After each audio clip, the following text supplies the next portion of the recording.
Number 10. Barbara Agnew. The last time anyone saw Barbara Agnew alive, it was January 10, 1987. She was returning to Norwich after a long day of skiing up Stratton Mountain in Vermont. The 39-year-old woman stopped at a gas station on Interstate I-91 near Hartford. But from there, the trail went cold.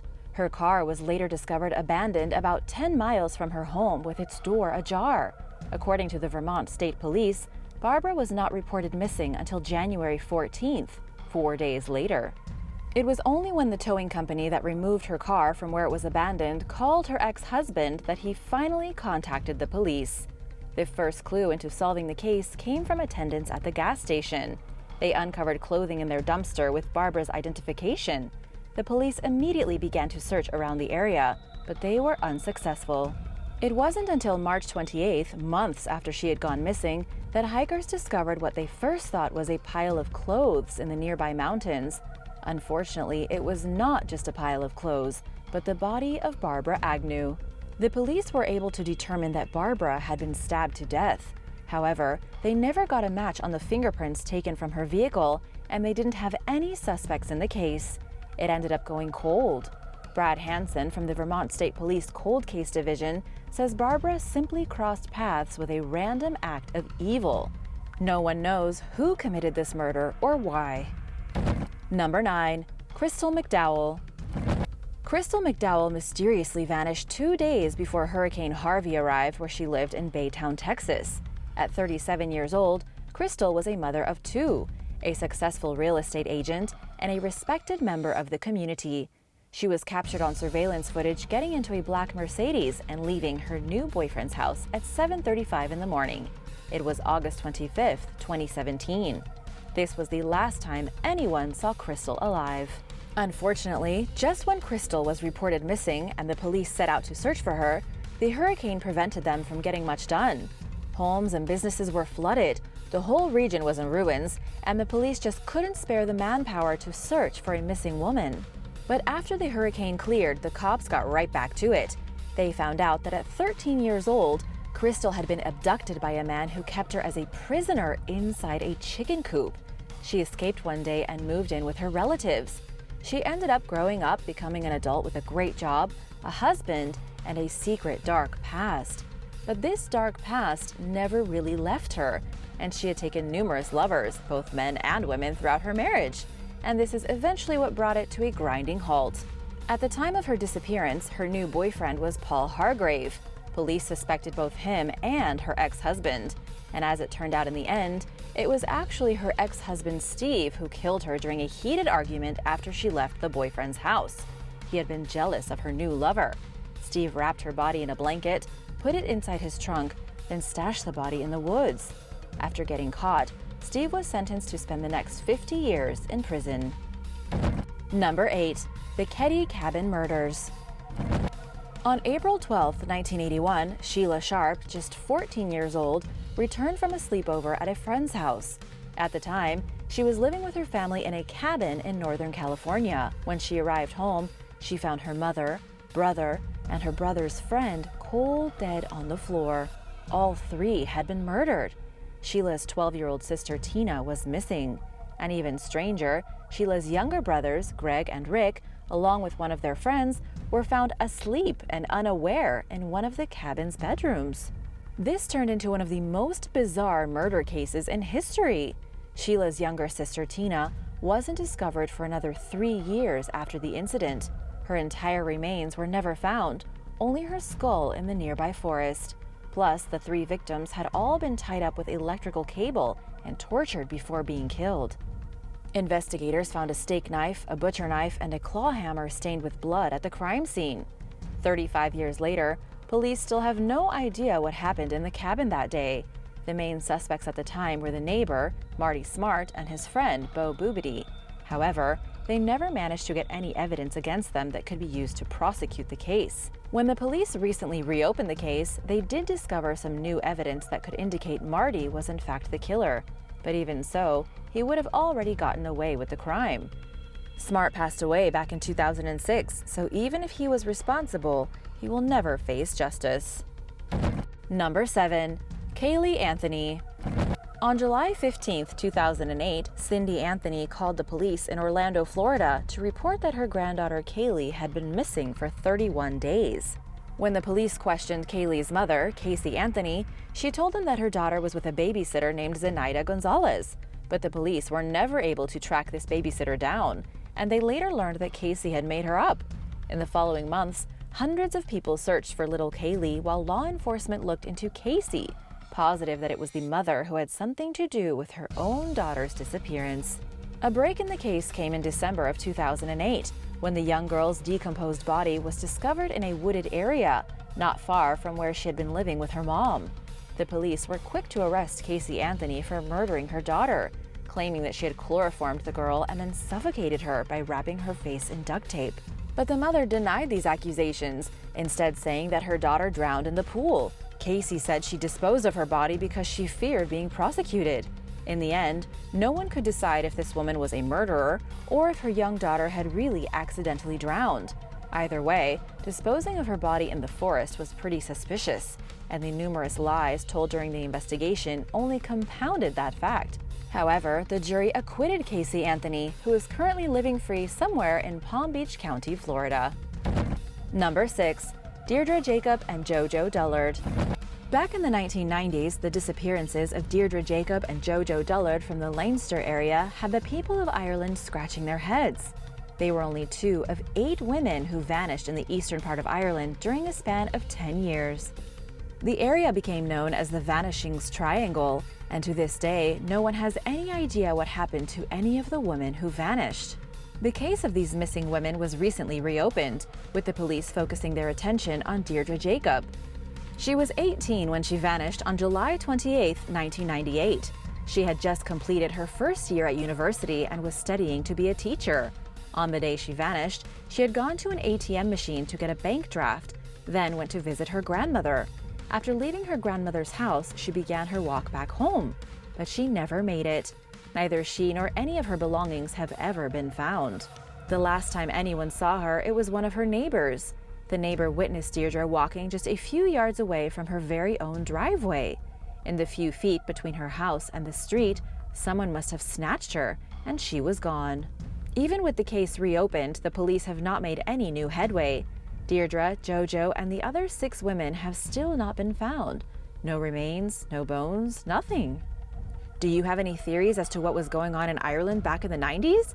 Do you think it was a serial killer who terrorized the country for 10 years and then vanished? Let me know your theories in the comments below, and remember to subscribe if you haven't already. Number 5. Gabby Petito. The mysterious vanishing of Gabby Petito is still being investigated right now as you watch this video. At least as of October 20th, 2021, this is still an active case. It all started on September 11th, 2021, when Gabby was reported missing. Just 1 week later, her decomposing remains were found deep within the Teton National Forest.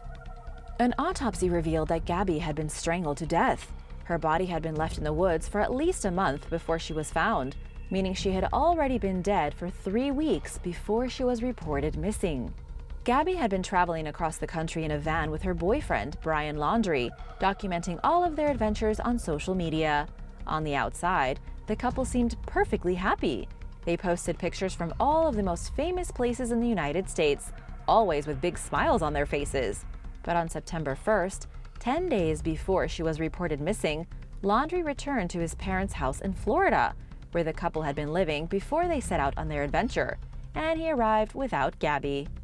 Naturally, the police suspect Brian had something to do with Gabby's death, but he too had vanished, and the police still haven't found him. It's been over a month since he wandered off into the forest without his cell phone and his wallet, likely to avoid the police. In a shocking turn of events, however, an unidentified body was found in the Myakkahatchee Creek Environmental Park. Police believe it could be the body of Brian Laundrie. Number 4. David O'Sullivan.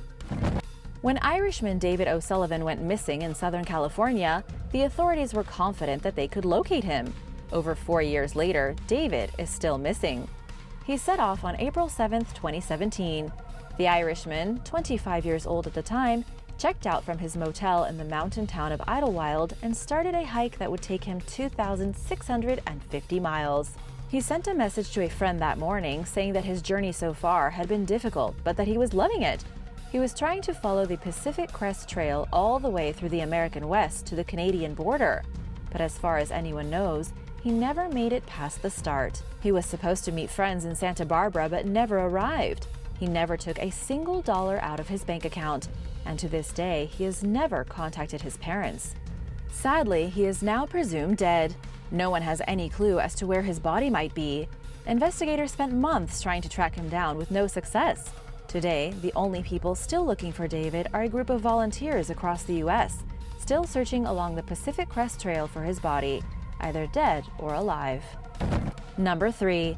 The Highway of Death. There is a stretch of road in Mexico popularly known as the Highway of Death. According to recent news reports, at least 50 people have gone missing after traveling along this lonely stretch of highway.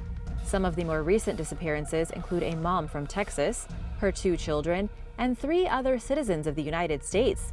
This mysterious stretch of road is about 3 hours long, between Monterrey and Nuevo Laredo. And while the local government is trying to track down the troubling disappearances of the U.S. citizens, as well as people from Mexico, they haven't had much luck. As you may have guessed, the people vanishing on this highway are not being abducted by aliens. The so-called Highway of Death is a stretch of road where armed men often force vehicles to stop, attack and rob people, and then dispose of their remains. Most of the missing people are actually from Nuevo Laredo, which is known to be dominated by the cartel. The other missing people are primarily from Laredo in Texas, located just across the border from the other city. And despite more than 50 people vanishing, most likely having been abducted and killed, Mexican authorities have yet to find even a single victim's body. Number 2. Michael Huron. Michael Huron was from Maryville, Tennessee. The 51-year-old vanished without a trace back in August of 2008. He was working on his family's land, a great swath of wilderness near the Great Smoky Mountains National Park. Michael had called his sons on August 23rd to let them know he would be out at their property mowing the grass. He was seen by one of his sons on the road that day, pulling into his driveway with the lawnmower attached to his truck. At around noon that same day, a couple of neighbors saw him driving around on his ATV. Michael waved at them, and that was the last time anyone is known to have seen him. Days later, his ATV was discovered abandoned, but there was nothing to indicate that anything strange happened. There were no footprints, no pieces of clothing, and not even a trail leading away from the vehicle. Investigators also found no blood to suggest foul play. It was as if he had never been there in the first place. And here's where things get really weird. In the years since this incident, not a single lead has been discovered in the search for Michael. Not even his body has been found. No one has any idea what happened to him because he literally vanished into thin air. It was as if he had been lifted into the sky off the seat of his ATV, never to return. Number 1. Jason Landry. Jason Landry was a 21-year-old student at Texas State. Back in December of 2020, Jason was on his way home to visit family in Missouri City for Christmas when he vanished on December 13th. Not knowing what happened, the Caldwell County Sheriff's Office looked through both Jason's phone and computer, hoping to find information on where he could have been going. Unfortunately, there was absolutely nothing on either device. Then the police made a break in the case. They discovered his crashed car in the country backroads near Luling.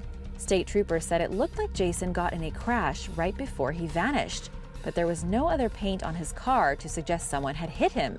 Yet his vehicle seemed to be damaged in the front and back, as if he'd had 2 impacts. This is one mystery that really makes no sense. The keys were in the ignition, the car lights were on, and the door to the passenger side was locked. The authorities say he probably saw a deer and veered off the road and crashed. But then where did he go? At the initial search, police found his backpack, a laptop, gaming equipment, toiletries, a ball cap, and a tumbler containing his dead pet betta fish near the site of the crash. Even stranger, the next day when his father went to the scene where his wrecked car was found, all of the clothing Landry had last known to have been wearing, shorts, socks, shirt, underwear, sandals, and a wristwatch, were also found about 900 feet away from the vehicle in the roadway. What could have happened to Jason? Why would he leave all of his belongings? Did he leave the vehicle on his own, or was he abducted? As of now, it remains a complete mystery. Do you have any theories regarding this mysterious disappearance? Let me know in the comments below, and thanks for watching! Remember to subscribe and come back soon for more amazing true crime stories.